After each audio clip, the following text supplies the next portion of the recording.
Bottomline. Welcome to the Payments Podcast. I'm your host, Bottomline Managing Editor Owen McDonald.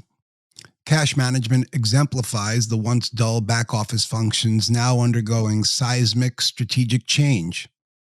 Updating us on new trends in cash management for 2025, we're very happy to welcome Leo Gill, Vice President of Product Management at Bottomline, and Naresh Aggarwal, Associate Policy and Technical Director at the Association of Corporate Treasurers, or ACT. Naresh Aggarwal, Leo Gill, welcome to the Payments Podcast. Thank you. Thanks for having us.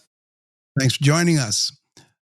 Kicking it right off with you, Naresh, how important is it for cash management professionals to understand and communicate with their board about new cash management strategies and tools? Why is communication extra important on this topic? Well, I think that's a great question. And I think part of the challenge is boards may not fully understand what does cash management mean and what is a cash management strategy. They all may come to the table with very different views of what the organization is doing, what are the current challenges and stresses the organization faces, and the tools that treasurers are using or not being able to use in order to manage cash. Now, cash may seem quite a boring topic, and it often is, but when stresses occur, like we found during COVID, in the UK when the Brexit referendum occurred, having enough cash in the bank is critical. And so for organizations and the boards, understanding what that actually means can be quite different. So I think it's really important that treasurers have the skills to first of all understand for themselves how they're managing cash effectively across the organization, but are also able to communicate that effectively to the board as well, to make sure the board asks the right questions of them. Very often I hear board members saying, do we have enough cash? Or we have plenty of cash? But actually, I'm not convinced those are the right questions, because we know that having plenty of cash today doesn't always necessarily mean having access to plenty of cash tomorrow. Right. So understanding what the demands are in the organization and how an organization and a treasurer is planning and making sure there's enough liquidity is critical for the board to make sure they discharge their fiduciary duties. And therefore, it's really important that the treasurer helps educate the board to make sure they challenge the treasurer in the right way. Leo, similarly, accounting teams want to be able to quantify what's happening with things like liquidity, but there are often conflicting KPIs between departments like Treasury, AP, and AR around cash management. How are companies overcoming issues like conflicting KPIs as they look to adopt these new systems? Yeah, that's a really good question. So, we've seen in the recent years this elevation of the office of the CFO to a more strategic role in their organization, especially when it comes to the treasury function. Now, of course, some companies are still operating in silos, right, where you have Treasury, AP, and AR, and they're, like you said, they have separate KPIs and separate processes, and those are typically the most challenged to answer to this, challenge that is being put upon them to become more strategic. Now, the first step is really to break the data barrier, where companies can centralize all of their data in a unified cash management platform. So now each department will be able to have a clear view of all the cash positions across the company. Now, ideally, the data should be updated in as much real time as possible. But of course, knowing that some systems or banks may not be able to support real-time updates. It's not a hard requirement, but it's a nice to have, right? Depending on the business. And then once all of the data is centralized, having a collaborative approach to cash forecasting, that's where the conflicts are going to start become pretty clear, between KPIs, right? So imagine you have a single view of all cash forecasts, AP and AR, everything in one place. Now you'll be able to see that accounts payable might be trying to make a large payment later than what the treasurer was expecting, because the accounts payable team is trying to increase their DPO, while the treasurer was hedging a currency, expecting that large payment was going to be paid in a due date, right? Pretty clear visibility into how the conflicts happen and how they can be addressed. On the flip side, you can have an accounts receivable team who's trying to push for an aggressive reduction in DSO to a segment of the customers, right? So they could be cutting the payment terms, for example, across certain clients. Now, in turn, some of these customers start ordering less because they start finding other suppliers, which then will bubble up as a liquidity issue in the treasurer's 30-week forecast view. So when the two teams are working together, you'll be able to see maybe the DSO push, the reduction of DSO push is, causing an issue in the business. And lastly is really closing the loop with automated reconciliation processes, right? So when you have all of the departments working together, Treasury, AP, and AR, now you'll be able to implement an automated reconciliation process where everybody can become more efficient, right? You don't have that mad rush at the end of the month or at the end of the quarter to close your books. And ultimately you get all of the silos going to the same direction. Right. And Owen, just to add to that, I think Yes. one of the things that I think is a real challenge for organizations around these conflicting KPIs is who actually owns the working capital. So one of the things that I'm a big fan of is encouraging organizations to think of an owner of working capital. Because as Leo has said, it's not just sometimes you have different KPIs, but sometimes they're conflicting KPIs. And I don't know, is that the role for the CFO to intervene? Is it the role for the treasurer? It really needs somebody who's got overall accountability and responsibility, in my mind, to manage working capital, to manage some of these sometimes offsetting and divergent points of view. Well, and part of what we're talking about here is just convincing the C-suite of the value here, and there are varying cash management needs across different industries. I'm hearing that in between the lines here. Naresh, what are a few things that are true about cash management across all verticals in your view that help advance the concept with the C-suite? Well, I think the first thing I'd say, and although it's not very politically correct, I think ultimately cash is king. And in the end, we know that organizations can often fail, not because lack of profitability, but lack of cash in the right place at the right time. And sometimes it's confidence with suppliers and buyers and lenders and credit rating agencies that there is enough liquidity. So I think the first thing that organizations need to understand and treasurers need to make sure the C-suite follow and understand fully is that the importance of cash in most businesses. Now, there may be a few where it's great to be highly leveraged, but even in those, having enough cash to get through the next few months is. And one of the things that I find really helpful for non-financial, non-regulated businesses is this concept of liquidity risk appetite that's really borrowed from the financial services sector that says, how long could you last if your depositors all fled tomorrow? Now, we applied it during COVID because we said, as happened for many organizations, if you suddenly start getting your customers suddenly tomorrow stop paying you, how long could you remain in business, making sure payroll was met, the lights kept on, the buildings remained secure?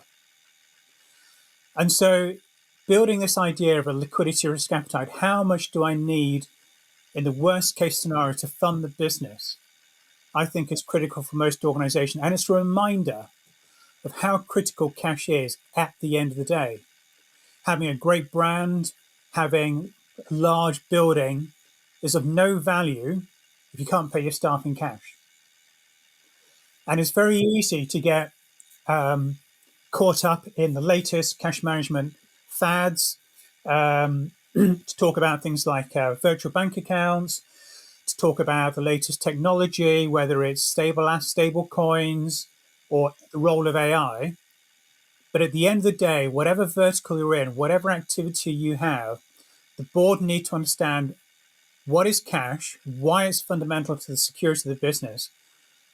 And whilst I can say why they shouldn't care, but also why they should care, by asking the right questions, they should be comfortable that it's not an area they need to care about because they've got a well-qualified, experienced treasury team that's using the right providers to make sure that cash is being squeezed from around the business. they're using the right banks and institutions and cash management processes and techniques. So the board should be confident that we're doing the right thing, but also worried, but not too much, that we are making control and taking control over the cash position for the organization. That's a very thorough answer. Thank you. Back to you, Leo. We recently spoke, and you emphasized the need for customized cash management strategies. That's not easy for everyone. How can businesses achieve a tailored approach to cash management? Is it through partnerships with PSPs? Is it through their commercial bank? Both? How can they do this? Yeah, good question. So the key word here is objectives, right? So all of the points that Naresh raised and part of your questions around cash visibility and KPIs, like DPO, DSO, they're all means to an end, right? Every business has their own objectives based on their industry, the stage of their growth, their geographic location, customer distribution, and so on. But unfortunately, a lot of those businesses, they don't have a good base to begin with, right? There's a lot of still manual processes that are being implemented or being used across these businesses. There are too many disparate systems where information is spread out across the organizations, like spreadsheets everywhere. So it becomes really challenging if their base is not well architected or well structured. So while they're setting up their base, as you mentioned, working potentially with partners can help with that, especially partners and who have already solved problems like this with other companies. For example, one of our clients, they really started with their objectives in mind. They are in the hospitality industry. The treasurer has a strategic seat at the table in the organization. And part of the treasurer's role is to help decide which properties they need to invest based on where people are going on vacation, based on potential natural disasters. And the treasurer has to ultimately decide how to invest, right? Are we going to borrow money? Are we going to move money between accounts and so on?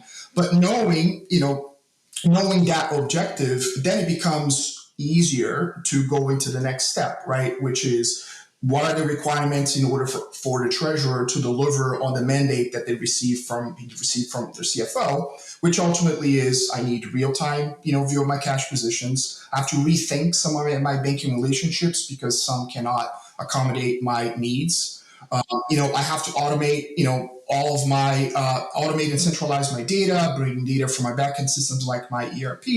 Then I have to tailor my cash positions based on separate hotels, right? Each hotel can hold its own cash position, or I can, split that or group it based on my geographic region or the hotels are based, or based on divisions within the organization, right? So all of that can also give me a single view of my borrowings, short-term and long-term investments, which makes the treasurer's life much easier to deliver on the mandates that they have. So to summarize, having a clear view of what their objectives are up front, piggyback a lot of what Naresh had said before, and then that's really the key step, to while they're setting up their base for their financial operations. Let's talk about generative AI, the hot topic du jour. Naresh, you've mentioned the importance of standardizing data before implementing AI in areas like cash management. Elaborate on why that is an important step. Well, I definitely agree with a couple of things you've said. One is it's a very topical area, generative AI, and data quality is really critical. But I think more fundamentally, this is not a story about generative AI. It's a story about the use of technology generally. And if I look back over the last 35 years I've been in Treasury, what's been very clear to me is getting good quality data in is always the key to being able to use and provide trust and transparency to the users of the data. And part of the challenge we have now is we have more complex bits of data, more nuances, more customized bits of data. And trying to make sure they're standardized has generally been quite a real issue for most organizations. But it's also very clear to me, in order to harness the true benefits of generative AI, and in fact any type of AI tool, it's critical to have data that is good quality. So I'm not sure I would agree that it has to be standardized, but it's definitely got to be good quality. And maybe one of the things we can use, things like generative AI, is to improve the quality of the data we're getting. If what it's doing is identifying anomalous data points and data sets and data sources, that's a tremendous improvement on where we are today. So I don't think organizations should wait until they have standardized and clean data, because I don't know how long that's going to take. But there are tools available to keep cleansing the data and make sure it's as good a quality as it can be. But it's definitely true, the dirtier your data, the poorer the results you can trust that come out of any tool, whether it's a generative AI tool or just a piece of RPA. So it's the old garbage in, garbage out sort of maxim. Leo, dovetailing off what Naresh just said, in your experience, what are the most common pitfalls companies face when bringing in new technology like Gen AI into cash management processes, and how can those pitfalls be avoided? Yeah, I think one of the biggest pitfalls is trying a big bang approach, right? Some of what Naresh said about looking at technologies and seeing how they can be used in the business. It's almost like you're trying to find a use for a tool versus the other way around. So, what we see a lot of companies sometimes they'll make large investments in lots of systems with like AI, RPA, large treasury management systems that they'll take too long to implement. They never fully leverage all of the bells and whistles that they thought they needed when they were going out for purchase, and it takes them long just to take value from leveraging the investments they've made, right? And I think that the last pitfall or the second pitfall I see a lot is looking at technology sometimes as replacements for their functions. Of course, automation, an automation of manual processes. It's a replacement of a function of an individual or person in the organization, which has positive outcomes for it.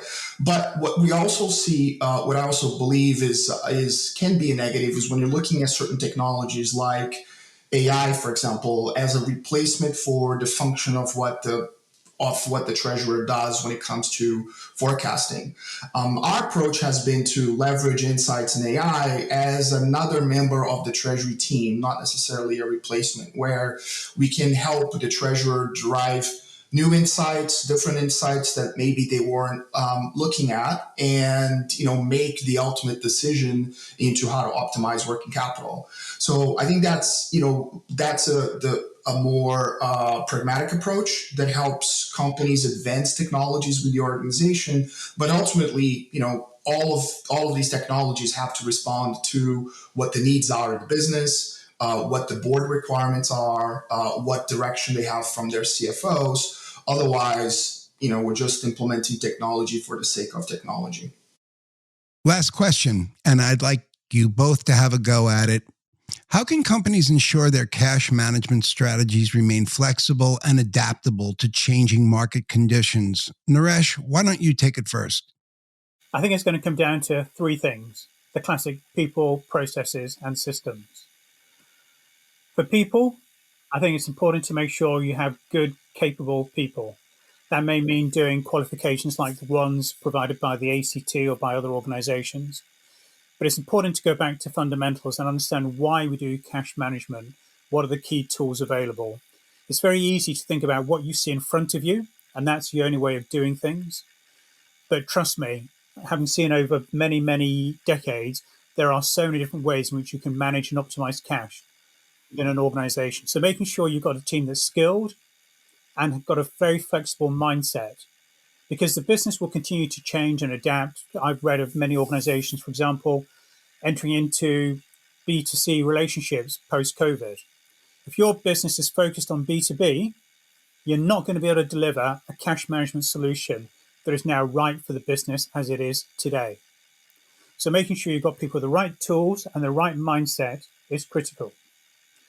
Making sure you have systems as well that are capable of supporting how the organization is changing and what the needs of the organization may be. Because it's not just how the organization is changing, it's how buyers, sellers, and consumers are also changing their preferences. So 10 years ago, you may not have been engaging with Apple Pay or faster payments. Today, your business may be receiving or using these tools in much greater numbers. So as a treasury function, you need to be alert to these and have systems capable of adjusting and adapting where appropriate to these new changes of ways of working and behaviours we see across all of society and across all of these different countries. And we need processes that are flexible enough as well. So that means making sure that we don't just do things the way we've always done things because they're hard coded. We need to make sure we're constantly revisiting how and why we do things the way we've been doing it. We don't just make in the UK CHAPS payments because that's the only way of making large value payments. We explore other ways of making payments, including faster payments. So it's really important that we have people, process, and systems that are capable of being flexible and adaptable because, believe it or not, the world continues to change. True enough. Leo, same question. How can companies ensure their cash management strategies remain resilient in the face of uncertain market conditions? Yeah, no, that's a great question. Ultimately, the way to become most flexible is to have a strong foundation, right? A strong foundation of having centralized view of the data, your cash positions in one place, being able to work, in collaboration and breaking the silos within the organization. Those are timeless, right? Doesn't matter which market conditions could happen. With a strong base, you can navigate any challenging waters, right? Also, I would say looking at usability, right? Can I get all of these functions and features implemented across my organization where we're leveraging them quickly, versus looking at, again, big bang approaches, for things. I'll give you an example. If you are pragmatic and you have a strong foundation, one of our clients, they have a heavy reliance on trade finance instruments, right? Export letters of credit, imports letter of credit. As you all know, market conditions are changing when it comes to trade, and because of their heavy reliance on letters of credit, they're starting to rethink, what their approaches are. But from a strong base, it's easy to pivot the business move into different ways to borrow and move funds, that would be less costly to them. Because, again, their foundation is strong.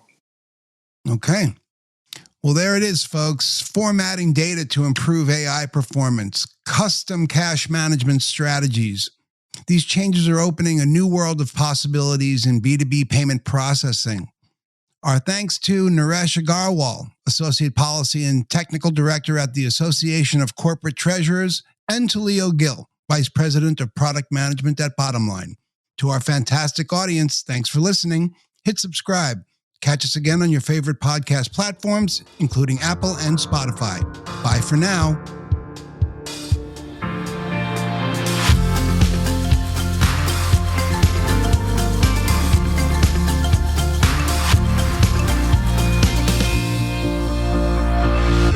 The Payments Podcast from Bottomline.